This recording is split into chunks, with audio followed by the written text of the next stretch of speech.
భారతీయ Janata party భరోసా కార్యక్రమంలో భాగంగా ఈరోజు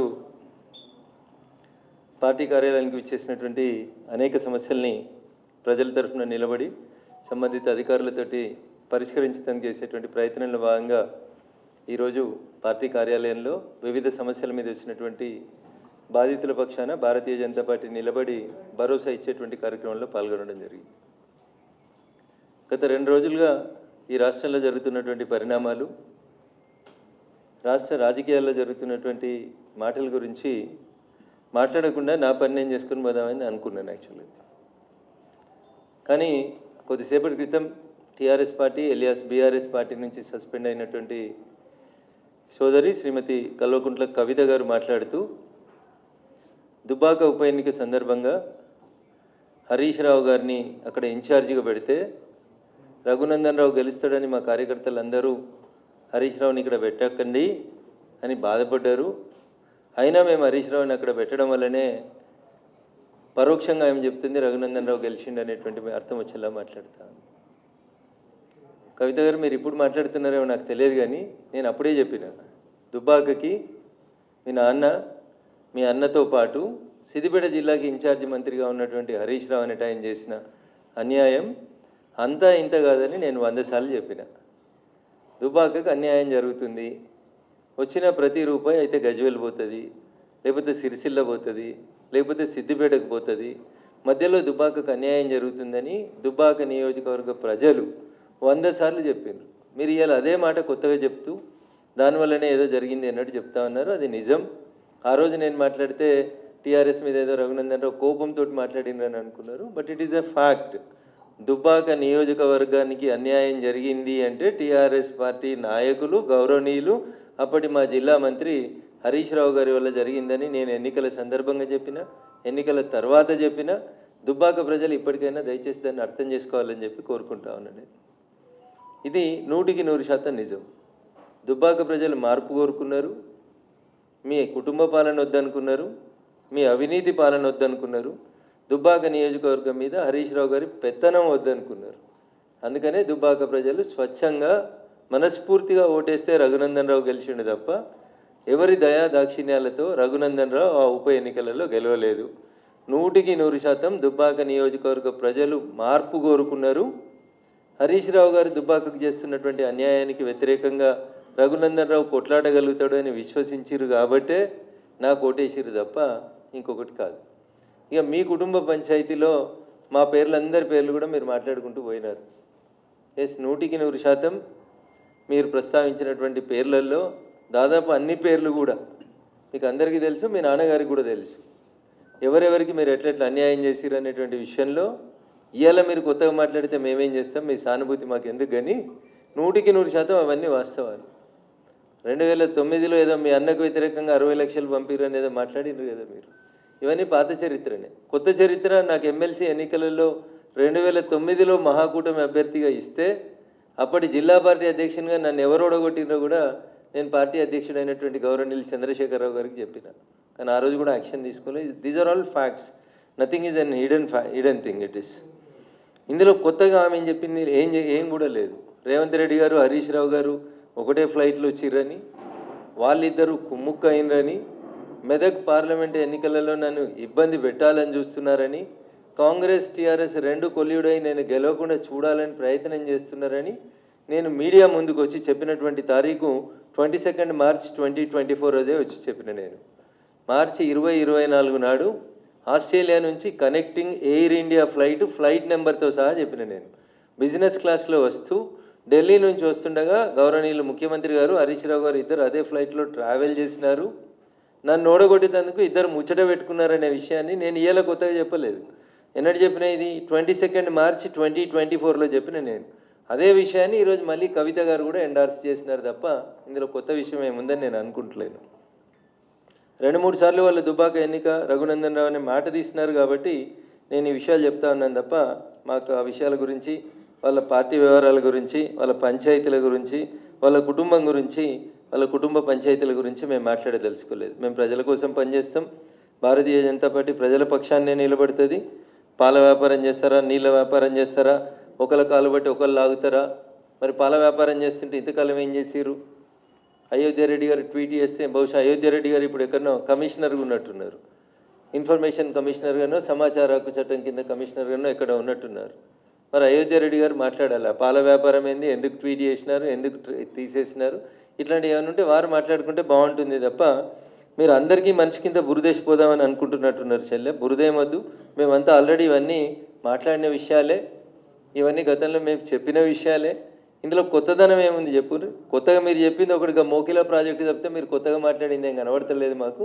నిజంగా నేను కూడా రాష్ట్ర ముఖ్యమంత్రి గారికి చెప్పదలుచుకున్నాను, మోకిలాలో జరుగుతున్నటువంటి ఈ ప్రాజెక్ట్ ఏదైతే ఇందాక కవిత గారు పేరు చెప్పారో ఆ ప్రాజెక్టు మీద కంపల్సరీ విచారణ జరిపించాలి.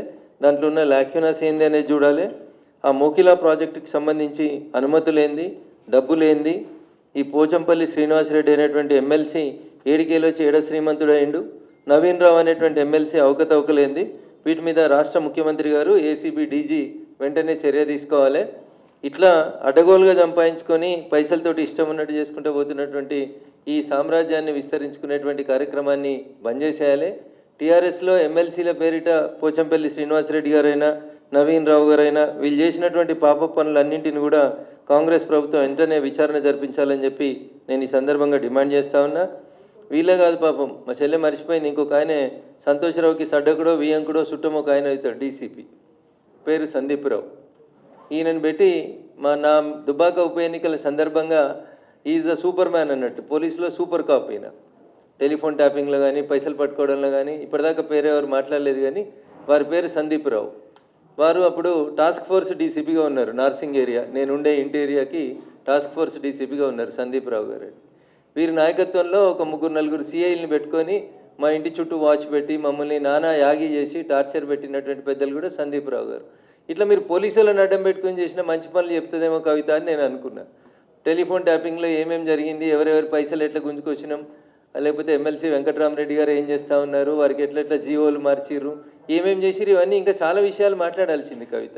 మీరు మాట్లాడినవన్నీ అన్నీ ప్రజలకు తెలిసిన విషయాలే మాట్లాడారు, కొత్త ఏం మాట్లాడలేదు మీరు. ఇంకా ఏదో మళ్ళీ పార్టీలకు పోదామా వెనుక పోదామా అని ఊగిసలాడుతున్నట్టు కనబడుతుంది తప్ప ఇంకా మీరు నిజాలు మాట్లాడితే ఇంకా చాలా మాట్లాడాలి కదా. మేము ఇవన్నీ మాట్లాడినాయి కదా. రేవంత్ రెడ్డి గారు హరీష్ గారు కలిసి ప్రయాణం చేసింది మాట్లాడినాం, అయోధ్య రెడ్డి గారు ట్వీట్ చేసింది, మీరు మాట్లాడింది ఏం లేదు కొత్తగా. ఇందులో కొత్త కనబడుతున్న ఏమైనా ఒక సంతోష్ రెడ్డి ఆయన కడుతున్న శ్రీనివాస్ రెడ్డి ఆయన కడుతున్న విల్లాస్ తప్ప మీరు కొత్తగా ఏం మాట్లాడినట్టు కనబడతలేరు. కాబట్టి కవిత ఇంకా వేరే విషయాలు మాట్లాడితే బాగుంటుండే. ఇంకా టానిక్ మీద ఎఫ్ఐఆర్ చిన్న విషయం, అది క్లబ్బులు పబ్బులు ఇవన్నీ మీ నాన్న క్లబ్బులు బంద్ చేస్తే మీరు పబ్బులు నడిపినాయి అన్నీ అందరికీ తెలిసినటువంటి విషయాలే కాబట్టి వాటి గురించి పెద్ద చర్చ అవసరం లేదు. కానీ కవిత చెప్పినటువంటి మాటలలో టీఆర్ఎస్ పార్టీ అంతా కూడా అవినీతి పునాదుల మీద విస్తరించబడింది. మా ఎమ్మెల్సీలు ఒక్కొక్కరు 1000 కోట్లకు ఎదిగినరు, 750 కోట్లతోటి వెంచర్ చేస్తున్నాడు ఒక ఎమ్మెల్సీ అంటే అర్థం చేసుకోవాలి మనం ఎంత ఎదిగినారు. నవీన్ రావు గారి అక్రమాలకైతే ఇక అడ్డు అదుపు లేదు. ఆయన చేసినటువంటి అడగోల ఆక్రమణలకి, కూకట్పల్లి పరిసర ప్రాంతాల్లో ఆయన చేసినటువంటి జీవోలకి, వీళ్ళు మార్చిన జీవోలకి, ఇంకా చాలా జీవోలు ఉన్నాయి. చెల్లె మాట్లాడాల్సిన జీవోలు ఏంటంటే కన్జర్వేషన్ జోన్లను ఎట్లా మార్చి ఇచ్చిర్రు మున్సిపల్ శాఖ మంత్రి గారు, అవి మాట్లాడాలి చెల్లె. ఇంకా చాలా విషయాలు మాట్లాడాలి, వాళ్ళ ఎమ్మెల్సీల అవినీతి గురించి మాట్లాడాలి. ఒకటే రోజు కాబట్టి కొంచెమే మాట్లాడిందని అనుకుంటా ఉన్నాను నేను. మళ్ళీ ఎపిసోడ్లో ఇంకా బాగా మాట్లాడాలని కోరుకుందాం. ఖచ్చితంగా టీఆర్ఎస్ పార్టీ పెద్దలు చేసిన అవినీతిని ఎంత కవిత బయట పెడితే బాగుంటుందని నేను మనస్ఫూర్తిగా కోరుకుంటాను. Thank you.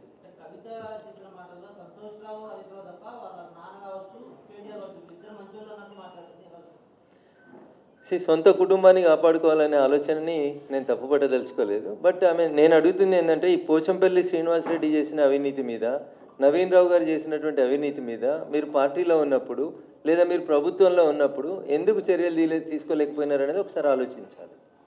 నేను చెప్తాను, ఇంకా పటాన్చెరు ఏరియాలో మీరు చేసినటువంటి కన్వర్షన్ ఆఫ్ ల్యాండ్స్ చెప్తాను, ఐడియా బొల్లారంలో మీరు చేసినటువంటి కన్వర్షన్ ఆఫ్ ల్యాండ్స్ చెప్తాం. ఒక జోన్లోంచి ఇంకొక జోన్లోకి మార్చి ఏ ఎమ్మెల్యేల పేరు మీద ఎవరెవరి పేరు మీద మీరు ఎట్లెట్లా చేసిరో అడగోలు మాటలు ఇవన్నీ బయటకు వస్తాయేమనుకున్నాం. మీరు మాట్లాడితే ఏం రాలేదు.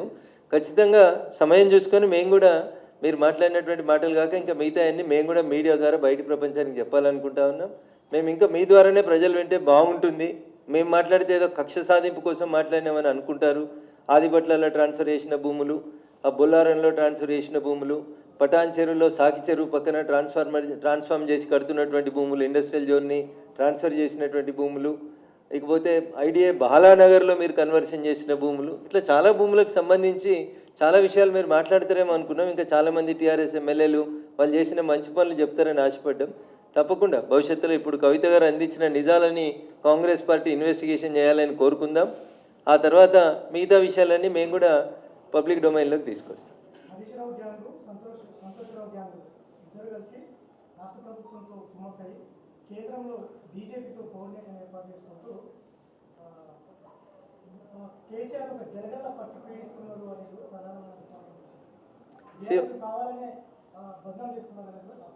భారతీయ జనతా పార్టీ ఏ రోజు కూడా తన లైన్ దాటి మాట్లాడలేదు. మేము మాట్లాడిన దాంట్లో ఎక్కడ కూడా మేము తప్పు మాట్లాడలేదు. కాళేశ్వరంలో అవినీతి జరిగిందనే మాట్లాడినాం. అంతకుమించి మేము వేరే విషయాలు ఏం మాట్లాడలేదు. కాళేశ్వరంకు సంబంధించినటువంటి అంశంలో కాంగ్రెస్ పార్టీ ఇప్పటికే 2 సంవత్సరాలు వృధా చేసింది అనేది మా భావన. ఈ విషయం ఎప్పుడో కాళేశ్వరంకు సంబంధించినటువంటి కేసు సిబిఐకి ఇచ్చి ఉంటే ఈ పాటికి సగం ఇన్వెస్టిగేషన్ అయిపోతుంటుంది. నిన్న మహేష్ కుమార్ గౌడ్ గారు మాట్లాడిన దాంట్లో అన్యాపదేశంగానే కాంగ్రెస్ పార్టీ ఎట్లా కుట్ర చేస్తుందనే చెప్తారు. ఆయన ఏమంటాడు, వచ్చే ఎలక్షన్ల వరకు ఒకవేళ సిబిఐ ఈ కేసు తేల్చకపోతే బీజేపీ బీఆర్ఎస్ కుమ్ముక్కైందని మేము ప్రజల్లోకి తీసుకుపోతాం. 2 ఏళ్ళు మీరు దాచిపెట్టుకోవచ్చు ఫైళ్ళు, 2 ఏళ్ళు మీరు ఇన్వెస్టిగేషన్ పేరిట పక్కకు పెట్టవచ్చు. లాస్ట్ 1 ఇయర్ మాకు కూడా ఎలక్షన్స్ ఉంటాయి కదా. ఇప్పుడేదో సిబిఐకి హ్యాండ్ ఓవర్ చేస్తామని ఇంకా కోర్టు ఏం తెలుస్తుందో తేలనే లేదు. మమ్మల్ని బదనాం చేసేందుకు అప్పుడే రంగం సిద్ధం చేస్తూనే ఉన్నారు. కానీ Bharatiya Janata Party we don't want to blame anybody. మేము నిజాయితీగా ఉన్నాం. కాళేశ్వరంలో అవినీతి జరిగిందని చెప్పినాం. టెలిఫోన్ ట్యాపింగ్ జరిగిందని మొదటి నుంచి రఘునందన్ రావు చెప్తున్నాడు. ఇప్పుడు చెప్పిన డీసీపీ సందీప్ రావే నన్ను ఇబ్బంది పెట్టినాడు దుబ్బాక ఉప ఎన్నికలలో అని చెప్తా ఉన్నాను. నా టెలిఫోన్ ట్యాపింగ్ చేసిర్రు అని చెప్పినాను. సందీప్ రావు అనేట ఆయనను ముద్దాయి ఎందుకు చేయలేదనేది సిట్ ఆలోచించాలి ఇవాళ.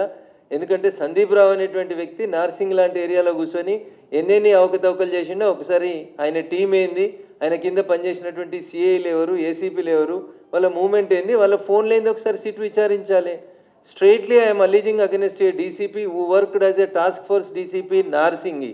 మా ఇంటి మీద నిఘా, మా కుటుంబ సభ్యుల మీద నిఘా పెట్టి వెనకాల షాడో పార్టీలను పెట్టి ఈయన చేసిన అరాచకాలు ఎందుకు సిట్ దృష్టికి ఎందుకు వస్తలేవో ఒకసారి సిట్ అధికారులు కూడా ఆలోచించుకోవాలి. సందీప్ రావు ఏ హోదాలో చేసిండు, సంతోష్ రావుకి సడ్డకుడో వియ్యంకుడో ఏదో హోదాలో చేసినాడు తప్ప ఎవరైనా ఎక్కడెక్కడ పోస్టింగ్లు చేసినాడు. మేడ్చల్ చేస్తాడు, నార్సింగ్ చేస్తాడు, ఎల్బీ నగర్ చేస్తాడు. మొత్తం క్రీమీ ఏరియాలో అన్ని సెటిల్మెంట్లు సంతోష్ రావు గారు, సందీప్ రావు గారి ద్వారానే చేసుకుంటూ వచ్చారు తప్ప కొత్తగా ఏం లేదు కదా. కాబట్టి నిజంగా సిట్ కవిత చేసిన ఆరోపణ నిజం కాకపోతే సిట్ రేవంత్ రెడ్డి గారు చాలా సీరియస్గా వీటన్నింటి మీద కుమ్ముక్కు రాజకీయాలు ఉన్నటువంటి నిజం కాకపోతే సిట్ వెంటనే సందీప్ రావు మీద కూడా విచారణ ప్రారంభించాలి.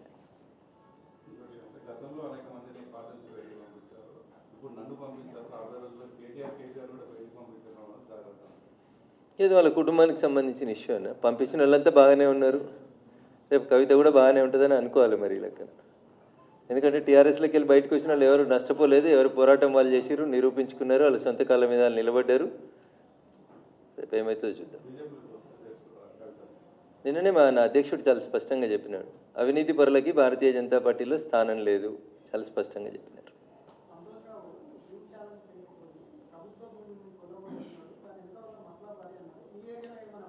సో మా నర్సాపూర్ ఫారెస్ట్కి సంబంధించి హెటిరో డ్రగ్స్ అనేటువంటి కంపెనీతోటి నర్సాపూర్ ఫారెస్ట్ని దత్తత తీసుకోమని వాళ్ళతోటి 10 కోట్ల రూపాయలు ఇప్పించి పొద్దుగాల 6 గంటలకు వచ్చి లోకల్ ఎమ్మెల్యేకి తెలియకుండా అప్పటి మంత్రి అల్లోళ్ళ ఇంద్రకరణ్ రెడ్డి గారి పేరుతో పెద్ద శిలాపలకం వేసి అక్కడ నర్సాపూర్ ఫారెస్ట్ని దత్తత చేసినట్టు చేసి హెటిరో డ్రగ్స్ అనేటువంటి సంస్థ నుంచి 10 కోట్లు తీసుకొని అదేదో గ్రీన్ ఛాలెంజ్ చేసినట్టు చేసిర్రు. ఒక మొక్కనాటలే నర్సాపూర్ ఫారెస్ట్లో.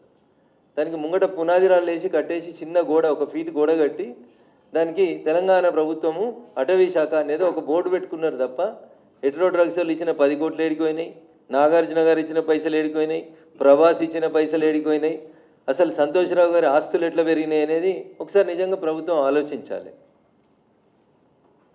నేను మా డిఎఫ్ఓ గారికి చెప్పాను, మెదక్ డిఎఫ్ఓ గారికి ఇయ్యాలో చెప్పలేదు. నేను నర్సాపూర్ ఫారెస్ట్లో ఈ అల్లోల ఇంద్రకరణ్ రెడ్డి గారు అర్ధరాత్రి వచ్చి బోర్డు వేసి నర్సాపూర్ ఎమ్మెల్యేకి చెప్పకుండా చేసుకొని పోయిన కార్యక్రమానికి సంబంధించి నేను ఆల్రెడీ మా డిఎఫ్ఓ మీదకి ఒక కంప్లైంట్ పెట్టున్నాను. దీని మీద ఈ నిధులు ఎడిపోయినాయి విచారణ జరపండి. Thank you sir.